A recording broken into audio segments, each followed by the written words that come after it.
আমারে আজকে আমার হাজবেন্ডের অফিসের একটা দাদা ভাই নিমন্ত্রণ করছে কালকে ছট পূজা যাওয়ার লাগে, কিন্তু ছট পূজাত গেছি না, তাই লাগে এত প্রসাদ ফাটাইছে। এই যে এটার মধ্যে ঠেকুয়া,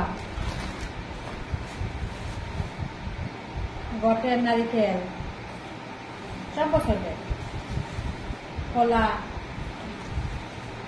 আপেল, হ্যাঁ খেজুর, হ্যাঁ কিন্তু আরও আছে, আরও কিছু আছে, মুসম্বি,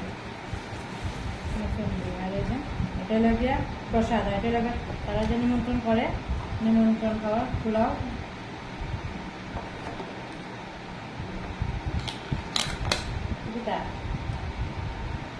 আলুর দম,